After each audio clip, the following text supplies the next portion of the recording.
Hey guys, Divyansh and welcome back to another episode. और भाई साहब, भाई Lionel Messi has been awarded greatest of all time award by Marca publication. Again like क्या है Lionel Messi के award collection में सबसे बड़ी चीज है? नहीं, but still like award is award. और लाइक जिसके आगे गोट लग जाता है, I think that's a little bit spicy.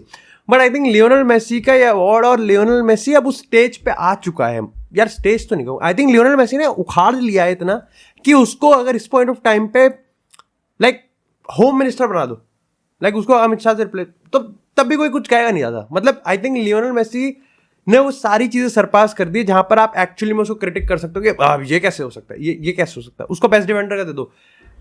Jokes apart, I think the point is कि लियोनेल मेसी भाई अपने उस स्टेज पे जा चुका है और वो अचीव करता हुआ जा चुका है जहां पर वो हर एक अवार्ड जीत सकता है, हर एक अवार्ड का वो हकदार है क्योंकि वो डिजर्विंग है।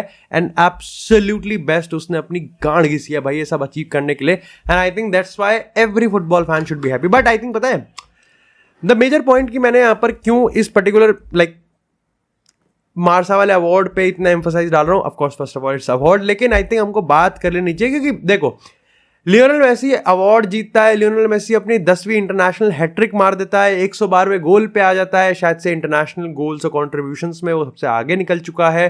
क्रिस्टियानो रोनाल्डो का बीट करेगा नहीं करेगा that's a different story, but पीछा तो अच्छे लेवल पे कर रहा है। 2026 से पहले लियोनेल मेसी का रिटायर होना कोई मतलब नहीं बनता। देखो जहां तक मेरे को लगता है I think it's a different story for Cristiano Ronaldo because of course वो एज में थोड़ा आगे है वो, एंड आई थिंक वो मोमेंटम में भी काफ़ी अलग स्पीड पे चल रहा है। आई थिंक जो डेस्टिनी है पिछले 3 साल की ट्रेजेक्टरी की बात करें, आई थिंक रोनाल्डो और मेसी की जो ट्रेजेक्टरी है बहुत ज़्यादा अलग गई है।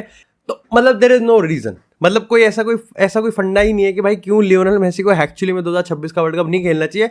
हाउएवर दोनों इंसिडेंट पे, चाहे हम उस हैट्रिक वाले पोस्ट मैच कॉन्फ्रेंस की बात करें या फिर हम लोग बात करें मार्सा की उस इंटरव्यू की, भाई हर जगह पूछा गया है कि भाई लियोनेल मेसी क्या आप 2026 का वर्ल्ड कप खेलोगे? And definitely the point is कि भाई उसने, अगर मैं पिछले इंटरव्यूज के कंपैरिजन की बात करूं तो ना ही उसने हाँ करी है बट उसने ऐसे ना नहीं करी है। मतलब उसने ऐसी चीज तो कहा कि डेफिनेटली वो अपने करियर के एंडिंग स्टेजेस पे है, बट वो एंडिंग स्टेजेस 2026 से पहले शायद से नहीं आने वाली, और इसका पूरा सेंस भी बनता है। यस, स्कोलोनी की अगर इस अर्जेंटीना की बात करें तो ये बिना लियोनेल मेसी के खेलना सीख रही है। पहले खेलना सीख रही थी, अब ये जीतना भी सीख रही है। बट क्या इसका मतलब ये है कि वो लियोनेल मेसी के कंट्रीब्यूशन को दरकिनार करने वाले? Absolutely not. लियोनेल मेसी अगर कंट्रीब्यूशन की बात करें तो आज भी वन ऑफ द बेस्ट है। अगर सेंस की बात करें, अगर आईक्यू की बात करें, अगर पासिंग की बात करें, yes there is some natural inevitability, but वही वाली सीन है कि यहाँ पर जो पेस है या फिर यहाँ पर जो उसकी फिजिकल डोमिनेंस है वो तो ऑब्वियसली कम हो गई एज के साथ। लेकिन उसके अलावा अगर हम उसके एनालाइजिंग की बात करें, उसके यहाँ पर छापने की बात करें, यहाँ पर प्लेयर्स डिफेंडर्स को कौन बनाने की बात करें, इट्स स्टिल बेस्ट। ये अर्जेंटीना की टीम की स्क्वाड डेप्थ की बात करें, चाहे हम बात करें निको पास की बात करें, गर्नाचो की बात करें, लोतारो मार्टिनेज की बात करें, यूलियन अल्वारेस की बात करें, मोंतियाल मोलिनिया की बात करें, और इधर भी यहाँ पर आपके पास लाइक अक्यूनिया है और एक और प्लेयर है, मैं यार उस प्लेयर का नाम भूल गया। लेकिन आपके पास इतना स्क्वाड डेप्थ है, आपके पास एक क्लच, एक गोटेड और भाई इतना मेंटली हरास करने वाला गोलकीपर है, आपके पास लियोनेल मेसी है। There is, I am not saying like Lionel Messi और अर्जेंटीना यहाँ पर बिल्कुल स्ट्रेट, बिल्कुल सीधी चपाट पट्टी पे यहाँ पर वर्ल्ड कप जीतने वाले 2026 का। But if there is like one team जिसको मेरे को लाइक आंख बंद करके ऐसे करना है कि this is Dubai early favourite, and this is not favourite because इसमें लियोनेल मेसी है, दिस इज फेवरेट बिकॉज इनके पास लियोनेल मेसी के साथ अब पूरी टीम है। जो कि खुद मेसी भी अपने इंटरव्यू में कहता है देयर इज नो रीजन कि क्यों 2026 के वर्ल्ड कप में हम लोग बिना मेसी के अर्जेंटीना को देखना चाहेंगे। और आई थिंक खुद मेसी को भी ये चीज़ अब धीरे धीरे रियलाइज हो रही है कि आई थिंक वो बर्डन अब थोड़ा सा हट रहा है। अगर आप अगेन वही गोल्स अगर देखोगे तो सेक्सी से गोल्स आते हैं, वही सिग्नेचर स्टाइल गोल आता है। टीम उसके साथ और उसके बिना भी खेलना सीख रही है, टीम उसके गेम को कॉम्प्लीमेंट करते हुए अपना गेम इंपोज करना भी सीख रही है। ऑफ कोर्स यहाँ पे जैसे मैंने कहा कि फिजिकल डोमिनेंस और प्रेसिंग और डिफेंसिव वर्क रेट की बात करें, अर्जेंटीना के पास मशीनें हैं और पावर हाउस है जो उसको कंपेंसेट कर सकते हैं। दैट्स अ बिग थिंग कि आप यहाँ पर पॉकेट्स ऑफ फील्ड को किस तरीके से मेसी को ना ज्यादा तकलीफ देते हुए भर सकते हो। खैर, इसी के साथ अगर अपनी अगली अपडेट की बात करें तो भाई बार्सिलोना के प्रेसिडेंट लेपोर्ता ने खुद इस चीज को कंफर्म किया है कि लमीन यमाल के लिए 250 मिलियन का ऑफर आया था और वो उन्होंने रिजेक्ट कर दिया, which is actually quite quite understandable. हमने अपने फुटबॉल डेली के जो ओजीज हैं यहाँ पर, जो व्यूअर्स हैं भाई, उनको पता होगा कि हमने इस पर एपिसोड बनाया था। उस टाइम में हमने कहा था कि भाई देखो अभी कोई पूरी पुख्ता यहाँ पर हमारे पास कंफर्मेशन नहीं है, लेकिन लग रहा है कि यहाँ पर शायद से इस तरीके से आया है कुछ, एंड आई थिंक ये चीज़ हुई है। अब यहाँ पर पॉइंट ये है, दो चीज़ मेरे को जो समझ में आ रही है, वो सबसे पहले तो ये है कि बार्सिलोना ने भाई अपनी गलतियों से सीख लिया है। जो गलती उन्होंने यहाँ पर उस्मान डेम्बेले के साथ करी थी, जो गलती वो यहाँ पर शायद से किसी और प्लेयर्स के साथ कर चुका है, वो गलती मोस्ट प्रॉब्ली यहाँ पर वो लमीन यमाल के साथ नहीं करना चाहते। दूसरी चीज़ जो मैं समझ पा रहा हूँ ना, वो ये है कि भाई PSG ना समझ रही। आई थिंक उस रिपोर्ट में मेंशन है कि समर ट्रांसफर विंडो से पहले की बात है, मतलब ट्रांसफर विंडो स्टार्ट भी नहीं हुई थी और एम्बापे एक्चुअली में ऑफिशियली छोड़ा भी नहीं था PSG को। इसके बावजूद यहाँ पर PSG ने ऑलरेडी लमीन यमाल को टारगेट कर लिया था एंड 250 मिलियन देने के लिए वो तैयार भी हो गए थे। क्या मैं मानता हूँ कि लमीन यमाल एम्बापे को रिप्लेस नहीं कर सकता? आई थिंक यस, ठीक है। आई थिंक स्टिल वो गैप अभी तो है भाई, देखो सीधी सी बात है, वो सब रिसेंसी बायस और ट्रेंड पे और उस भाव में चढ़ने वाले हैं। लेकिन क्या मैं मानता हूँ कि लमीन यमाल 250 मिलियन डिजर्व नहीं करता? नहीं, डिजर्व तो करता है, बट मेरा बस पॉइंट ये है कि PSG इतनी जल्दी पैसा फेंकती है ना, मतलब इतनी जल्दी पैसा फेंकती है, मतलब ये अब तुम में से काफी लोग कहोगे पर PSG ने अल्टीमेटली खरीदा नहीं ना। अबे तो वो तो खरीदने वाले थे, अगर बार्सिलोना 250 से 300 पे काउंटर कर देती, वो दे देते।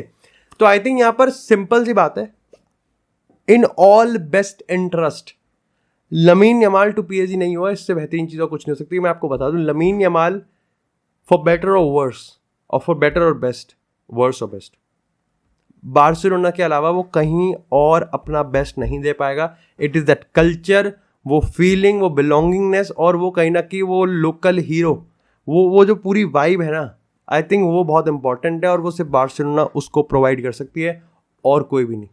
खैर, इसी के साथ बात करते हैं थोड़ी सी ट्रेंट और रियल मैड्रिड की। बड़ा इंटरेस्टिंग है कि मीडिया इस चीज़ को इस तरीके से बना रही है कि रियल मैड्रिड कोई मोटस ऑपरेंडी पे चल रही है। ऐसा जैसे रियल मैड्रिड क्राइम पेट्रोल की पुलिस की तरह है, जिसको पता है कि क्राइम को कैसे बीट करना है, कि हाँ भाई आपको यहाँ पर पहले कॉल रिकॉर्ड निकालना है, फिर आपको चश्मदीद गवाह को इंटरव्यू लेना है, फिर आपको ये करना है, फिर आपको वो करना है, and which is partially true but completely true नहीं है। पर्टिकुलरली ट्रेंट के मामले में तो बिल्कुल भी ट्रू नहीं है। सिंपल सी बात है, यस रियल मैड्रिड इस तरीके से ही साइन करती है क्योंकि उनको पता है कि वो अब यहाँ पर मैनचेस्टर सिटी की बात करें या फिर ये जो बड़े बड़े पैसे आ रहे हैं, इनकी तरह पैसा नहीं झोंक सकते, तो उनको ऐसे ही प्लेयर्स को साइन करना है जिनके पास कम कॉन्ट्रैक्ट्स है और जिनके पास यहाँ पर जो अपनी पावर है। जैसे अगर एम्बापे की बात करें, जैसे बेलिंगम की बात करें, जैसे ट्रेंट की बात करें, ये वो प्लेयर्स हैं जिनके पास ऑफकोर्स सबसे पहले तो कॉन्ट्रैक्ट पे अब जो रिमेनिंग ईयर्स हैं वो कम है, लेकिन सबसे बड़ी बात है कि ये अपनी पावर अपने हाथ में रखना ज़्यादा प्रेफर करते हैं। ट्रेंट के साथ केस थोड़ा डिफरेंट इसलिए बिकॉज ट्रेंट इज ना लिवरपूल हीरो, ठीक है। तो पॉइंट ये है कि वहां पर मामला लिवरपूल के एंड से थोड़ा ज़्यादा इमोशनल हो जाता है। ऐसा बताया जा रहा है कि ट्रेंट ने रियल मैड्रिड को ऑलरेडी हाँ बोल दिया है for a summer transfer window as a free transfer. वो लिवरपूल में किस तरीके से रिसीव होगा आई डोंट नो। क्या उसको लिवरपूल, अगर कोई रियल मैड्रिड का प्लेयर ऐसा करता है पर्टिकुलरली ट्रेंट के ऑरा के साइज का, मैं तो गाली देता भाई, देखो सिंपल सी बात है, एज अ फैन मैं गाली देता, भूल जाता मैं 1-1.5 महीने बाद, लेकिन इंस्टेंट रिएक्शन तो मेरा ये होता है कि मैं तो गाली देता भाई, सिंपल सी बात है।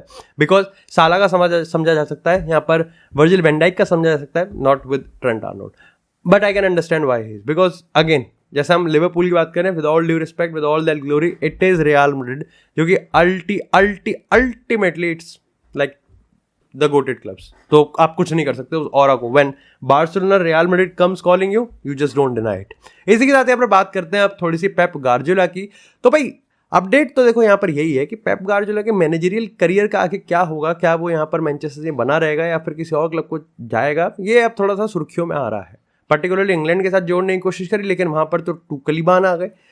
लेकिन मेरे को यहाँ पर ऐसा लगता है कि पेप गार्डियोला विल स्टे, और काफ़ी सारे लोग इसको एक हीरोइक मूव कहेंगे, जो कि शायद से हो भी सकता है क्योंकि बिकॉज अगेन उसका वो इमोशनल कनेक्ट बन चुका है कि अगर 115 चार्जेस का भी उसको कुछ पड़ता है यहाँ पर मैनचेस्टर सिटी को, तो तब भी वो आउट ऑफ लव रुकेगा और देखेगा कि भाई क्या पनिशमेंट है और साथ में भुगतेगा, जो कि भुगतना भी चाहिए टू बी ऑनेस्ट, इसमें क्या ही बेयर मिनिमम है। But I think the point is कि पेप गार्डियोला इतना वेल सेटल्ड है, उसने अपना इकोसिस्टम इतना बेहतरीन बना लिया ना मैनचेस्टर सिटी में अपना प्रोजेक्ट, कि देयर इज नो रीजन कि वो उसको क्यों छोड़ेगा। अल्टीमेटली स्पेन नेशनल टीम के लिए बट उसकी तुमको पता है यूरोज में परफॉर्मेंस कितनी तगड़ी आई है, तो वर्ल्ड कप 2026 से पहले तो स्पेन में कुछ होने से नहीं रहा। सेम यहाँ पर अगर अर्जेंटीना की बात करें या फिर इवन FC बार्सिलोना की बात करें, जहाँ पर उसने बहुत बार ये चीज़ कहा कि मेरा वहाँ पर जो चैप्टर है वो ओवर हो चुका है। सो आई कैन लाइक, मेरे को काफ़ी अजीब लगता है कि ऐसा कौन सा क्लब है जो कि पेप गार्डियोला के साथ अपना एक नया इकोसिस्टम बनाएगा अल्टीमेटली अगेन नेक्स्ट 7-8 सालों के लिए, कम से कम 5-6 साल तो हम मान के चलते हैं, ठीक है। मैं पेप गार्डियोला एक ऐसा मैनेजर है ही नहीं जो कि 2-3 साल के लिए किसी क्लब में रुकता है, तो उसको आराम से 7-8 क्लब चाहिए। क्या खुद पेप गार्डियोला देने के लिए तैयार है, और क्या क्लब्स देने के लिए तैयार है? क्योंकि उस 7-8 साल के कॉन्ट्रैक्ट के साथ आते हैं बहुत सारे पैसे।